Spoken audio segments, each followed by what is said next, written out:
Minha noiva estava alugando nosso apartamento para orgias enquanto eu viajava. Os vizinhos gravaram tudo. Vou contar uma história que ainda me deixa em choque quando lembro. Meu nome é Michael, tenho 30 anos e trabalho como engenheiro de software numa empresa de tecnologia em Manhattan. O que aconteceu comigo há 5 meses mudou completamente minha visão sobre relacionamentos, confiança e principalmente sobre como algumas pessoas podem esconder suas verdadeiras personalidades por anos. Eu estava noivo da Jessica há 1 ano e 3 meses. Namorávamos há 4 anos intensos e morávamos juntos há 2 anos num apartamento de 2 quartos que alugamos em Manhattan, próximo ao Central Park, numa região que sempre sonhamos em morar. Jessica tinha 28 anos, trabalhava como gerente de marketing numa empresa de cosméticos bem conhecida, e sempre foi uma pessoa que eu considerava extremamente responsável, confiável e com valores sólidos. Nosso relacionamento sempre foi sólido como uma rocha. Dividíamos todas as contas meio a meio de forma organizada, tínhamos uma rotina harmoniosa e complementar, e já estávamos planejando detalhadamente o casamento para o verão seguinte. Havíamos até escolhido a igreja, contratado fotógrafo, e Jessica estava empolgada organizando cada detalhe da festa. O apartamento era nosso maior orgulho. 2 quartos espaçosos, sala ampla com vista parcial do parque, cozinha moderna completamente equipada,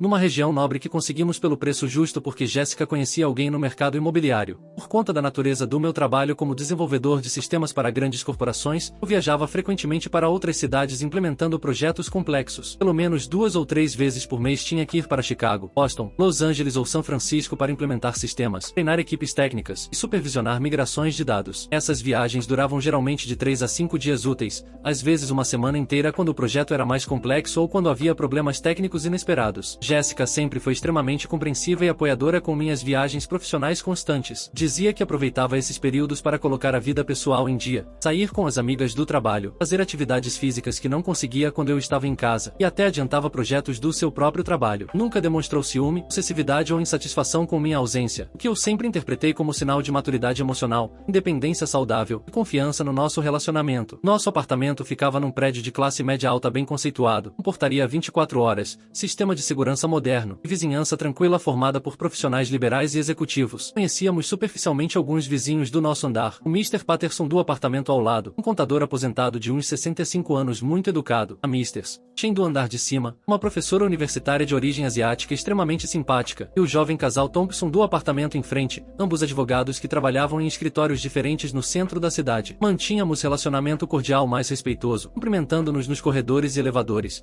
mas sem muita intimidade pessoal. Tudo começou a ficar sutilmente estranho há cerca de 6 meses, mas de forma tão gradual que inicialmente não percebi como um padrão. Eu comecei a notar que sempre que voltava de viagem, havia pequenos detalhes diferentes no apartamento que me chamavam a atenção. Móveis ligeiramente fora do lugar original, como se tivessem sido movidos e reposicionados rapidamente. Copos extras na pia da cozinha, às vezes até pratos que eu não lembrava de termos usado antes da minha partida. Algumas vezes encontrava restos de comida na geladeira que eu tinha certeza de não ter comprado antes de viajar, ou produtos de limpeza em locais diferentes onde costumávamos guardar. Quando questionava Jessica sobre essas pequenas inconsistências, ela sempre tinha explicações perfeitamente plausíveis e convincentes. Convidei as meninas do trabalho para jantar aqui na terça. Fizemos uma reunião de trabalho em casa porque o escritório estava em reforma. Mudei alguns móveis de lugar para ver como ficava a decoração e acabei gostando assim. Como era absolutamente natural ela ter vida social ativa na minha ausência, e considerando que ela realmente tinha amigas próximas do trabalho, nunca desconfiei de nada suspeito. Outra mudança que comecei a reparar gradualmente era que Jessica passou a demonstrar interesse muito específico e detalhado em saber exatamente quando eu viajaria e por quanto tempo estaria fora. Antes ela perguntava casualmente sobre minha agenda de trabalho,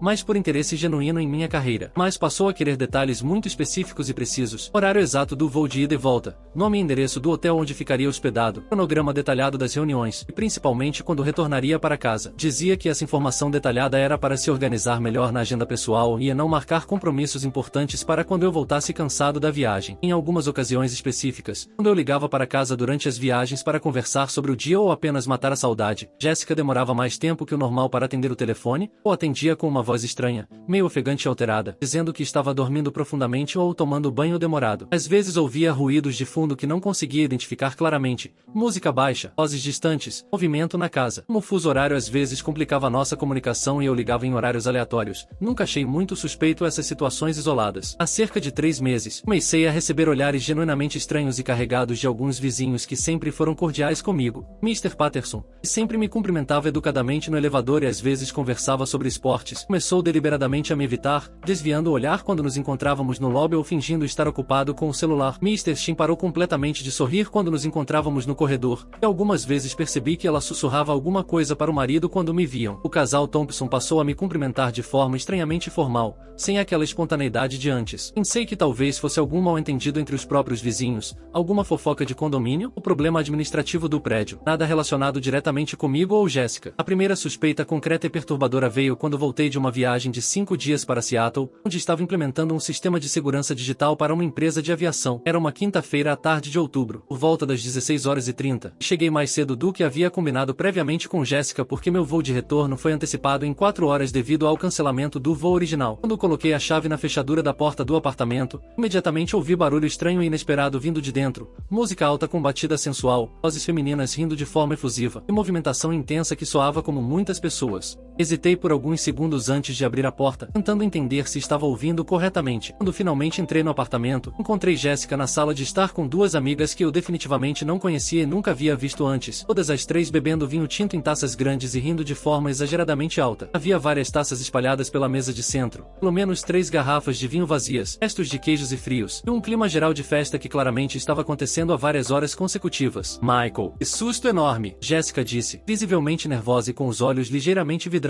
pelo álcool. Você chegou muito mais cedo do que falou. Oi, amor. O que exatamente está acontecendo aqui? Ah, são só as meninas comemorando uma promoção importante da Sarah para gerente regional, ela explicou rapidamente, gesticulando na direção de uma loira que não fazia ideia de quem era. Elas já estavam indo embora mesmo, não é, meninas? As 2 amigas se despediram de forma estranhamente apressada, pegaram suas bolsas rapidamente e saíram praticamente correndo sem nem se apresentar adequadamente para mim. Jéssica ficou visivelmente agitada o resto da noite inteira, limpando obsessivamente cada canto do apartamento, verificando múltiplas vezes se tudo estava no lugar certo e organizado, e fazendo perguntas repetitivas sobre minha viagem como se estivesse tentando desviar a atenção de alguma coisa. Achei todo o comportamento estranho e fora do padrão dela, mas decidi não questionar muito no momento. 2 semanas depois, durante uma viagem para Filadélfia onde estava treinando uma equipe de analistas em novos protocolos de segurança, decidi fazer uma surpresa romântica para Jéssica voltando um dia antes do previsto. Era um sábado à noite de novembro, por volta das 22h15, quando cheguei no lobby do prédio. Imediatamente percebi que o porteiro noturno, Sr. Rodrigues,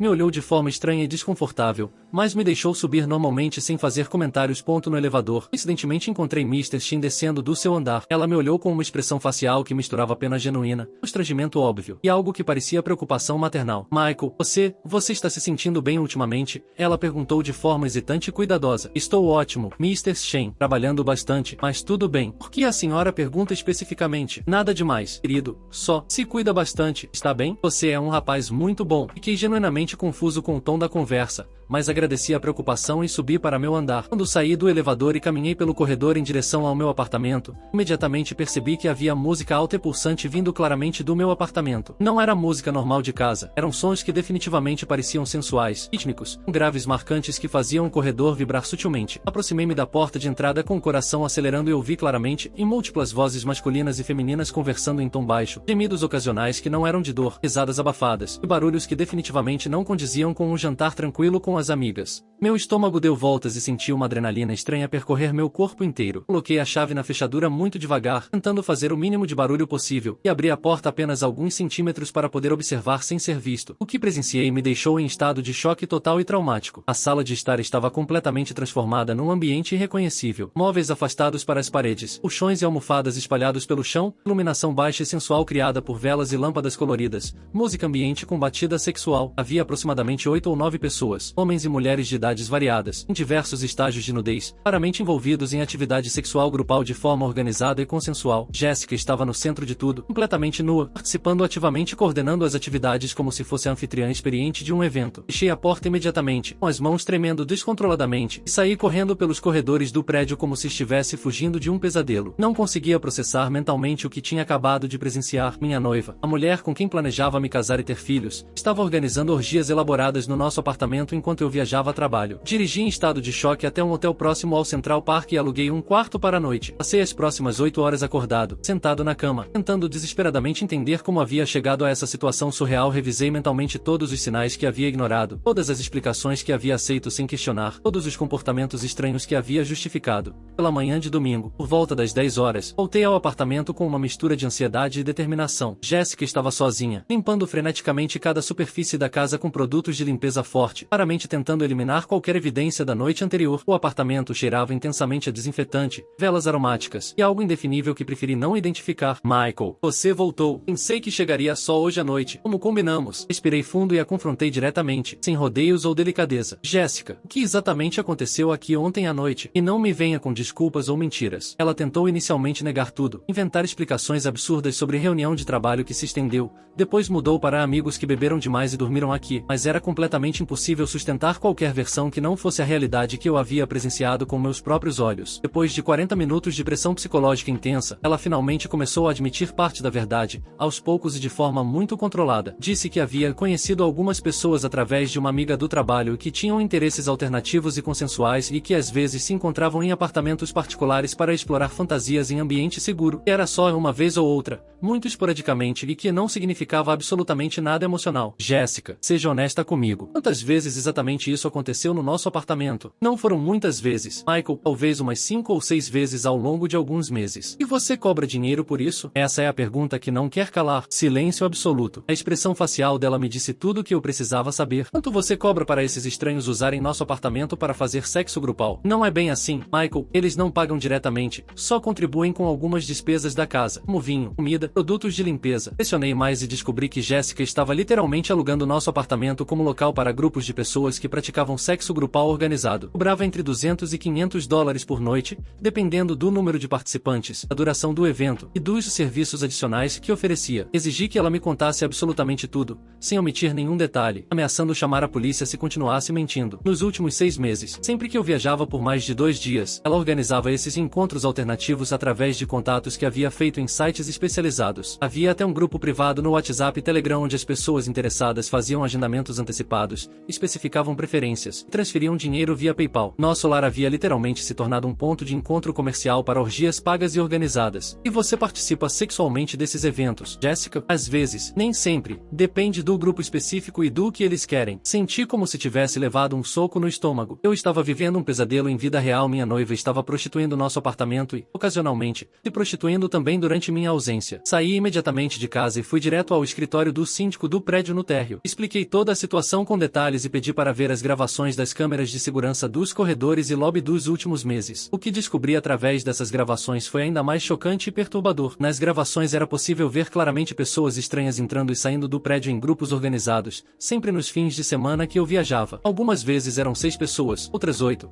chegando ao extremo de 10 ou 12 pessoas diferentes numa única noite, sempre bem vestidas e com aparência respeitável, mas claramente não eram amigas casuais da Jéssica, eram clientes pagando por um serviço específico. O síndico, Sr. Martinez, me informou que já havia recebido várias reclamações formais de vizinhos sobre barulho excessivo, atividades suspeitas e inadequadas, música alta em horários inapropriados e até suspeitas de prostituição no meu apartamento, mas que não sabia como me contactar durante minhas viagens frequentes para resolver a situação. Mr. Johnson, para ser totalmente honesto, alguns vizinhos chegaram a especular que você sabia e consentia com a situação. Ninguém queria se intrometer na vida pessoal de vocês, mas o incômodo estava se tornando insustentável para os outros moradores. Pedi cópias digitais de todas as gravações dos últimos 6 meses e fui imediatamente consultar um advogado especializado em direito criminal e imobiliário. A situação era muito mais séria e complexa do que eu imaginava inicialmente. Além da traição pessoal devastadora, havia questões legais graves envolvendo prostituição em imóvel residencial, perturbação sistemática do sossego público e uso inadequado de imóvel para atividades comerciais ilegais. O advogado, Dr. Roberts, me explicou detalhadamente que Jéssica poderia ser processada criminalmente por múltiplas infrações, que eu mesmo poderia ser despejado do apartamento e enfrentar problemas legais se o proprietário descobrisse o uso inadequado do imóvel e decidisse que eu era cúmplice ou negligente. Decidi fazer uma investigação ainda mais profunda e profissional antes de tomar qualquer decisão definitiva sobre o futuro. Contratei um detetive particular experiente em casos de infidelidade e atividades ilegais para descobrir exatamente como funcionava todo o esquema dela, quem estava envolvido como clientes regulares, e qual era a verdadeira dimensão financeira dessa operação. Em 2 semanas de investigação intensiva, o detetive me entregou um relatório de 40 páginas que me deixou fisicamente nauseado e emocionalmente destruído. Jéssica havia criado um verdadeiro negócio profissional e lucrativo. Tinha perfis detalhados em pelo menos 3 sites especializados em encontros alternativos, grupos ativos de Telegram com mais de 200 membros, e até cartões de visita discretos que distribuía em eventos sociais específicos. Promocionava nosso apartamento como um local seguro seguro, discreto e bem localizado para encontros alternativos e fantasias consensuais entre adultos. O sistema de preços era sofisticado e segmentado, em $200 para casais simples que queriam um ambiente diferente, $350 para grupos de até 6 pessoas com atividades específicas, $500 para eventos maiores com participação ativa da anfitriã e até $750 para eventos temáticos especiais, em feriados ou datas comemorativas. Nos últimos 6 meses, ela havia ganhado mais de $12 mil líquidos com essa atividade paralela. O que foi ainda mais devastador descobrir, em algumas das pessoas eram clientes regulares e fiéis que ela conhecia pessoalmente há meses. Havia desenvolvido relacionamentos próximos e até íntimos com alguns homens específicos que frequentavam os eventos, mantendo contato diário pelo telefone e redes sociais mesmo quando eu estava em casa. Alguns desses clientes preferenciais até sabiam detalhes sobre minha vida pessoal e profissional.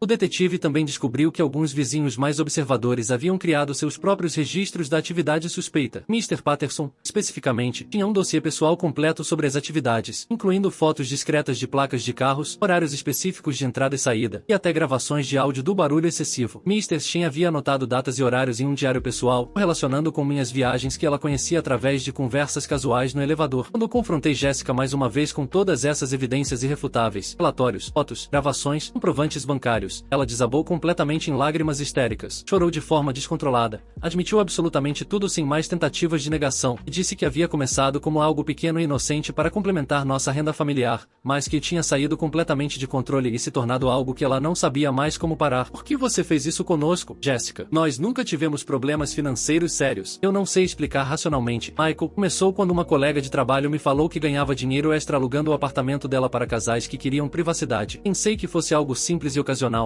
mas aí eu conheci esse grupo através de um site. A situação evoluiu muito rapidamente. Evoluiu é um eufemismo grotesco. Você transformou nossa casa num bordel comercial. Ela tentou desesperadamente se justificar dizendo que nunca teve sentimentos românticos ou emocionais por nenhum dos homens envolvidos, que era puramente business e transacional, e planejava parar completamente depois do nosso casamento e usar o dinheiro para a lua de mel. Mas eu já não conseguia acreditar em absolutamente mais nada que saía da boca dela. O que mais me revoltava profundamente era a consciência de que eu dormia todas as noites na mesma cama onde dezenas de desconhecidos faziam sexo grupal pago, e comia regularmente na mesa onde aconteciam orgias organizadas, e recebia meus amigos, familiares e colegas de trabalho num ambiente que era sistematicamente usado para prostituição comercial. Decidi que precisava expor completamente a situação, não apenas terminar silenciosamente o relacionamento. Jessica havia envolvido vizinhos inocentes, violado gravemente a privacidade e tranquilidade do prédio inteiro, me exposto a riscos legais sérios e até mesmo riscos de saúde através de doenças sexualmente transmissíveis. Organizei uma reunião formal com o síndico e os vizinhos mais próximos para explicar detalhadamente toda a situação. Levei todas as evidências coletadas, as gravações de segurança, o relatório completo do detetive particular, e até os comprovantes bancários das transações. Queria que todos soubessem inequivocamente que eu não tinha conhecimento algum da situação e que estava tomando todas as providências cabíveis. A reação dos vizinhos foi de choque generalizado, mas também de alívio por finalmente entender o que estava acontecendo. Mr. Shin disse que sempre achou muito estranho o movimento constante e o barulho no apartamento, mas que respeitava nossa privacidade. Mr. Patterson revelou discretamente que havia feito anotações detalhadas durante meses porque suspeitava de alguma atividade ilegal, mas não sabia como abordar o assunto comigo. O casal Thompson admitiu que quase havia se mudado do prédio especificamente por causa do barulho constante e da sensação de insegurança. Mr. Johnson, todos nós sentimos muito pela situação, disse Mr. Shin em nome do grupo. Nós realmente achávamos que você sabia e aprovava essas atividades. Alguns vizinhos chegaram a cogitar seriamente chamar a polícia ou o proprietário. Expliquei que iria terminar o relacionamento imediatamente e definitivamente, e Jessica sairia do apartamento dentro de uma semana, que tomaria todas as medidas necessárias para garantir que nada similar voltaria a acontecer. Pedi desculpas formais em nome dela para todos os vizinhos afetados e garanti que cooperaria com qualquer investigação ou processo que fosse necessário. No dia seguinte, confrontei Jessica pela última e definitiva vez. Mostrei todas as evidências que havia coletado metodicamente, incluindo os depoimentos detalhados dos vizinhos e as gravações de segurança. Jessica, além de me trair da forma mais baixa e humilhante possível, você me expôs a processos criminais sérios, problemas graves com a justiça, destruiu completamente minha reputação e credibilidade no prédio onde preciso continuar morando. Michael, por favor, eu posso parar com tudo imediatamente. Posso cancelar todos os contatos, bloquear todo mundo, deletar todos os perfis online. Você realmente acha que é só isso? Você transformou nosso relacionamento de 4 anos numa mentira completa e elaborada. Não posso mais confiar em você para absolutamente nada, nem mesmo para coisas básicas do dia a dia. Dei uma semana para ela organizar a mudança e sair definitivamente do apartamento. Durante esse período tenso e desconfortável, ela tentou literalmente de tudo. Chorou durante horas, implorou de joelhos, prometeu mudanças radicais de personalidade, ofereceu terapia de casal e até propôs dividir igualmente todo o dinheiro que havia ganhado ilegalmente comigo como compensação pelos danos. Mas minha decisão estava completamente tomada e inabalável. O que me ajudou enormemente nesse processo psicologicamente difícil foi o apoio inesperado e genuíno dos vizinhos. Depois que souberam de toda a verdade sobre a situação, se tornaram incrivelmente solidários e acolhedores. Mr. Patterson me ofereceu todas as evidências que havia coletado discretamente caso precisasse para algum processo judicial ou criminal. Mr. Shin se ofereceu para testemunhar oficialmente sobre as perturbações e dar depoimento em tribunal se necessário. O casal Thompson disse que sempre souberam que eu era um cara decente e trabalhador e que foi obviamente enganado por uma pessoa manipuladora. Uma semana depois, Jessica se mudou para um apartamento pequeno em Brooklyn, levando apenas suas roupas pessoais e alguns objetos básicos. Descobri através de contatos mútuos algumas semanas depois que ela tentou continuar com o negócio lucrativo no novo local, mas foi descoberta rapidamente pelos novos vizinhos e despejada em menos de um mês. 2 meses após a separação definitiva, recebi uma ligação oficial e inesperada que me deu um susto. Era um investigador experiente da polícia de New York, detetive Morrison, dizendo que Jessica estava sendo formalmente investigada por múltiplas acusações de prostituição, atividades ilegais em imóvel residencial e evasão fiscal, que meu apartamento tinha sido mencionado especificamente como um dos locais principais de atividades ilegais durante as investigações. Tive que ir pessoalmente à delegacia especializada, dar depoimento oficial detalhado e mostrar todas as evidências que havia coletado provando documentalmente que não sabia de absolutamente nada sobre as atividades ilegais. O investigador ficou completamente satisfeito com minha cooperação total e disse que eu definitivamente não seria processado ou indiciado, mas que provavelmente seria chamado como testemunha principal caso o caso fosse levado a julgamento criminal. Mr. Johnson, pelo que conseguimos apurar através da nossa investigação, você foi claramente vítima tanto quanto qualquer outra pessoa envolvida. Sua ex-noiva operava um esquema bem organizado, sofisticado e lucrativo. Soube através do investigador algumas semanas depois que Jessica foi formalmente indiciada por múltiplas acusações, prostituição em imóvel residencial, perturbação sistemática do sossego público, uso inadequado de imóvel para atividades comerciais ilegais, evasão fiscal de mais de $15 mil em rendimentos não declarados. Teve que pagar multas pesadas que chegaram a $25 mil, ficou com antecedentes criminais permanentes e foi proibida de alugar imóveis em Manhattan por 2 anos. O proprietário do meu apartamento, Sr. Williams, quando soube detalhadamente da situação através de uma reunião formal com o síndico, inicialmente quis me despejar imediatamente por violação dos termos de uso do imóvel, mas depois de analisar cuidadosamente todas as evidências de que eu era vítima da situação, permitiu que eu continuasse no local sem problemas. Inclusive reduziu o valor do aluguel por 6 meses como compensação pelos transtornos e estresse causados por circunstâncias além do seu controle. Hoje, 5 meses depois desse pesadelo, minha vida está completamente diferente e reconstruída. Tive que fazer terapia psicológica semanal durante 4 meses para processar adequadamente o trauma de descobrir que vivia numa mentira elaborada há tanto tempo. A confiança que tinha nas pessoas foi severamente abalada, mas estou gradualmente aprendendo a confiar novamente com mais cuidado e discernimento. Mudei completamente a decoração do apartamento, troquei absolutamente todos os móveis incluindo cama e sofá, pintei todas as paredes com cores diferentes, instalei pisos novos, e até benzi o apartamento com um padre para não me lembrar constantemente do que aconteceu ali durante meses. Instalei um sistema completo de câmeras de segurança internas conectadas ao meu celular para monitorar o local em tempo real quando viajo a trabalho. Meu relacionamento com os vizinhos melhorou drasticamente e se tornou uma amizade genuína. Agora somos amigos verdadeiros, unidos pela experiência bizarra e traumática que vivemos coletivamente. Às vezes saímos para jantar em grupo, fazemos churrascos no terraço do prédio, e até rimos da situação maluca que passamos quando conseguimos ter distanciamento emocional. Mr. Shin virou praticamente uma mãe adotiva, sempre perguntando se estou me alimentando bem, se preciso de alguma coisa, se estou conhecendo alguma moça decente de família. Mr. Patterson se tornou confidente e conselheiro, sempre disponível para conversar sobre relacionamentos, trabalho e vida em geral. O casal Thompson me incluiu no círculo social deles, e convida para eventos e sempre diz que sou bem-vindo na família deles. Profissionalmente, continuo viajando com a mesma frequência, mas agora tenho total tranquilidade porque sei exatamente o que está acontecendo no meu apartamento através das câmeras de segurança. Inclusive, alguns vizinhos têm as chaves reservas e verificam pessoalmente o local quando passo muito tempo fora. Sobre relacionamentos amorosos, ainda não me sinto completamente pronto para algo sério, mas comecei a sair casualmente com algumas pessoas. Aprendi a ser muito mais observador com comportamentos suspeitos, faço mais perguntas diretas sobre a vida da pessoa, e nunca mais aceito explicações vagas ou evasivas sobre qualquer assunto. assunto. A experiência mais surreal foi descobrir, 3 meses depois da separação, que Jéssica havia tentado me contactar através de perfis falsos nas redes sociais, se passando por outras pessoas para reconquistar minha confiança. Quando percebi o padrão das mensagens, bloqueei imediatamente e reportei para as plataformas. Recentemente soube através do investigador que a investigação criminal dela foi concluída. Jéssica aceitou um acordo judicial onde confessou todas as acusações em troca de uma pena reduzida. Pegou 2 anos de liberdade condicional, 300 horas de serviço comunitário, e teve que pagar mais $15.000 de indenização para os vizinhos afetados. O mais importante que aprendi, existem pessoas capazes de manter duplas vidas elaboradas por anos, enganando pessoas que dormem do lado delas todas as noites. Jéssica não era apenas uma namorada infiel, era uma empreendedora criminal que transformou nosso lar numa operação comercial ilegal. Hoje durmo tranquilo sabendo que tomei todas as decisões certas. Expor publicamente a situação protegeu outras pessoas de serem enganadas da mesma forma, e descobri que às vezes os vizinhos que você mal conhece podem se tornar a família que você escolhe. A confiança voltará com o tempo, mas a capacidade de investigar, questionar e proteger a mim mesmo ficou permanentemente aguçada. E isso não é necessariamente ruim.